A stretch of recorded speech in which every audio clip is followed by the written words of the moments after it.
10 Unconventional Facts That Challenge. Conventional Wisdom. About the Civil War. Let's dive into this topic. What if much of what you believe about the Civil War is only partially true, or even misleading? Behind the grand monuments and simplified narratives lies a conflict filled with contradictions that resist straightforward moral interpretations. It wasn't merely a battle between North and South or a fight for freedom against slavery. It was a confrontation of hypocrisies, where both factions perpetuated systemic racism, where emancipation was riddled with exceptions, and where soldiers sacrificed their lives for economies beyond their control. Imagine a Union president who was openly against racial equality, Confederate states that prohibited the importation of slaves, Native nations caught between two genocidal forces, a draft system that was more demanding than the North's, and a war so savage that its death toll eclipsed all previous U.S. conflicts combined. Yet its most troubling realities remain hidden. We're uncovering 10 astonishing facts about the Civil War that challenge the established narrative. Why did Lincoln delay 3 years before freeing enslaved individuals while allowing loyal states to maintain slavery? How did Northern industries benefit from Southern cotton? Why did Native Americans align with the Confederacy? And what cruel irony transformed Union soldiers into instruments of frontier genocide? This is not the Civil War your history teacher presented. Prepare for an exploration of suppressed documents, blood-stained battlefields, and political betrayals that shaped the essence of America. By the end, you'll find yourself questioning everything you thought you understood and pondering why these narratives have been overlooked. But before we embark on this journey, don't forget to like and subscribe to our channel to support our community. If the Civil War was genuinely centered on the preservation and expansion of slavery, why did it take 3 years for the Emancipation Proclamation to be issued? What might have transpired if the conflict had concluded sooner? The Emancipation Proclamation only liberated enslaved individuals in the rebellious states, permitting Union-aligned states like Kentucky, Delaware, and West Virginia to maintain slavery while still contributing troops to combat the Confederacy. The war initially arose as a challenge to whether 11 Southern states could successfully establish an independent nation.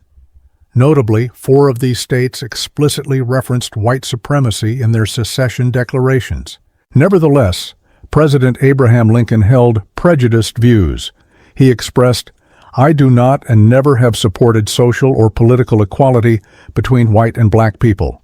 I oppose allowing black individuals to vote, serve on juries, hold office, or marry white individuals." He believed there was an inherent physical difference between races that would always prevent them from coexisting as equals. Lincoln also stated, "I won't interfere with slavery where it already exists. I don't have the legal right or interest to do so."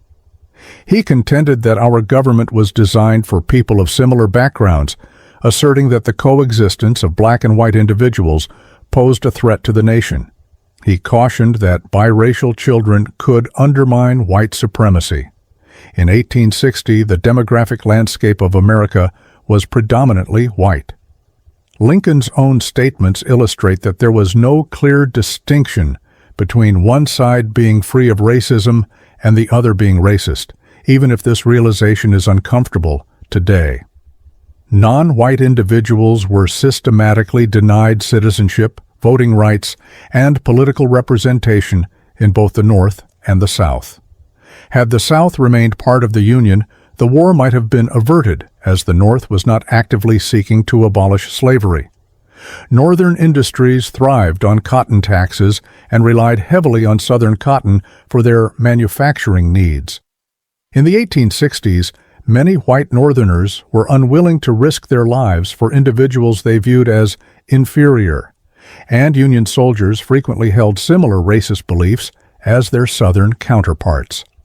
Interestingly, some slaveholding states provided troops to the Union Army.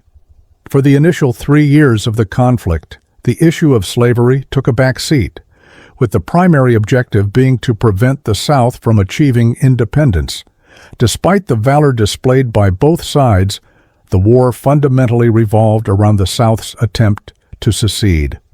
The Civil War stands as the deadliest conflict in U.S. history, claiming over 620,000 lives, more than all other American wars combined.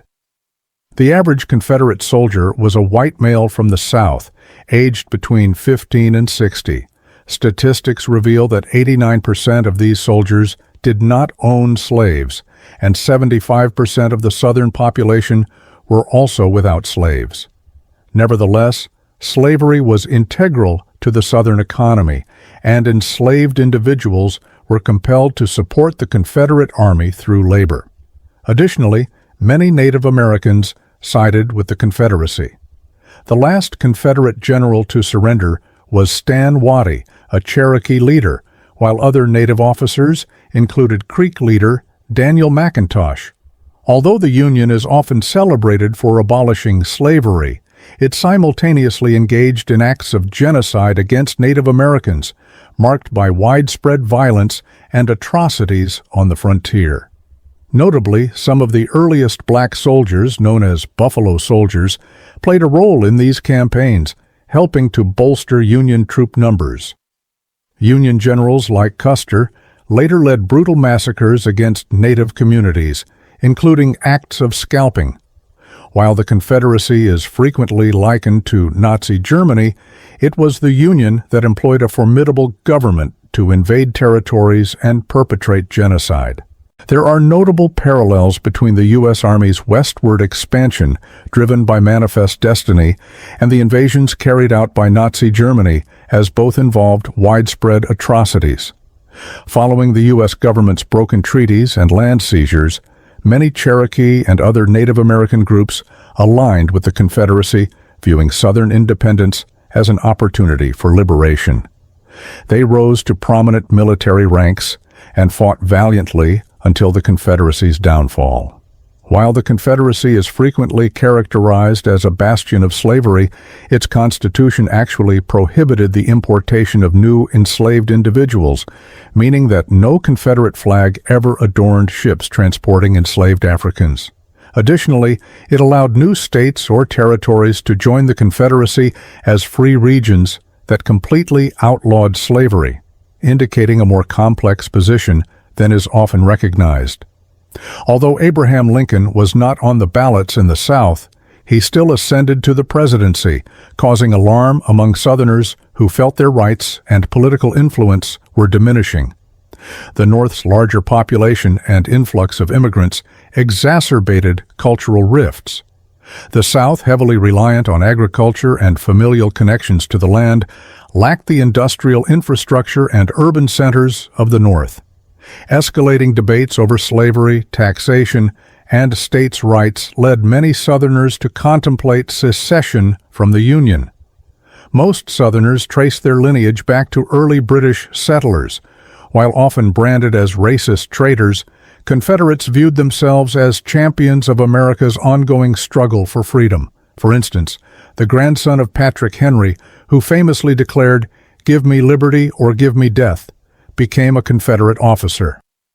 Robert Tyler Jones, the grandson of a U.S. president, bravely carried the Confederate flag at Gettysburg amidst intense gunfire.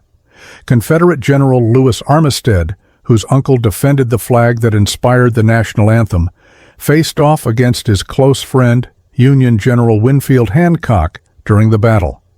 Robert E. Lee, whose father fought alongside George Washington, commanded the Confederate forces. Historical instances, such as Vermont and Texas exiting and rejoining the Union, contributed to the perception that secession was permissible. Following Lincoln's election, South Carolina opted to secede, soon joined by Mississippi, Florida, Alabama, Georgia, Louisiana, and Texas. Most federal forts were surrendered without conflict, with the exception of Fort Sumter in Charleston. The Confederates demanded the fort's surrender, but Lincoln responded by dispatching supply ships. Southern forces bombarded the fort, prompting Lincoln to call for 75,000 volunteers to invade the South. He also suspended habeas corpus, which guarantees the right to a fair trial and imprisoned Maryland's leaders to prevent secession while blockading southern ports. Subsequently, Virginia, Arkansas, North Carolina, and Tennessee joined the Confederacy, refusing to allow Union troops to attack their southern counterparts. Confederate President Jefferson Davis proclaimed that all they sought was to be left alone. The conflict ignited as a struggle for self-determination. Southerners viewed themselves as patriots, akin to their revolutionary forebears, while Lincoln's measures, imprisoning dissenters, confiscating weapons, and invading states, reflected the British tyranny that the colonists had once fought against. Clashes between Union soldiers and civilians echoed the Boston Massacre. By 1861, the groundwork was laid for America's deadliest war, driven by conflicting ideals of freedom and governmental authority. The Confederate Army was established from the ground up, reminiscent of the American forces during the Revolutionary War. Young volunteers eagerly enlisted, fueled by a sense of pride and the belief they were building a more just nation. They contended that governments derive their power from the consent of the governed, a principle rooted in the Revolutionary era. In the initial months of the war, around 200,000 soldiers enlisted.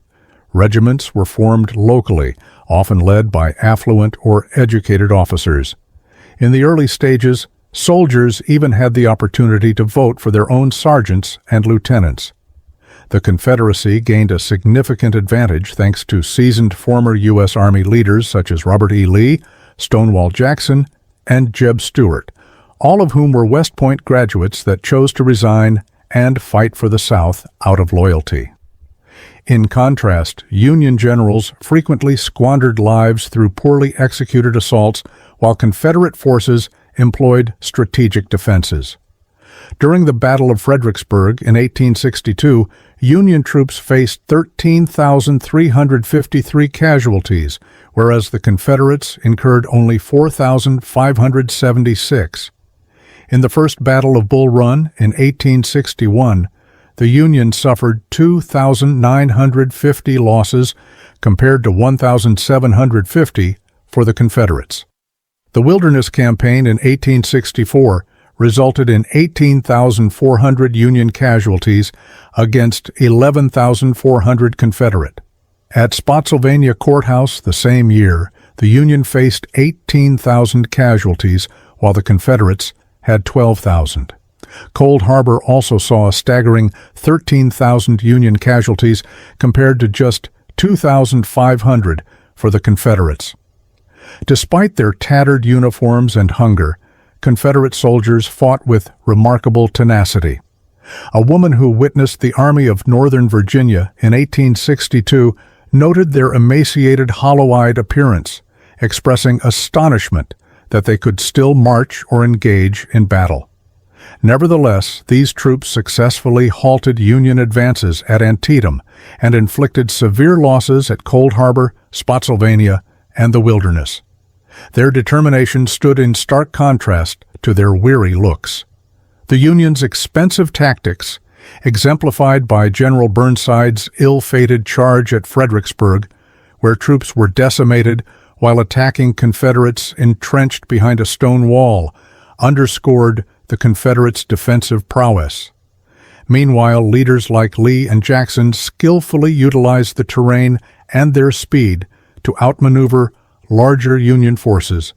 Even though they were outnumbered and lacked resources, the Confederacy managed to endure for 4 years, driven by soldiers who viewed themselves as defenders of their homes and rights, reminiscent of their forebears in 1776. In response to a manpower shortage, the Confederacy implemented a draft in 1862 which proved to be more effective than the North system. All white men between the ages of 18 and 35 were required to serve, with no option to hire substitutes. However, many men outside this age range still chose to enlist. The majority of Confederate soldiers were farmers. In contrast to Union forces, there were relatively few immigrants among Southern troops. The passion with which they fought often surpassed the more pragmatic approach of their Northern counterparts.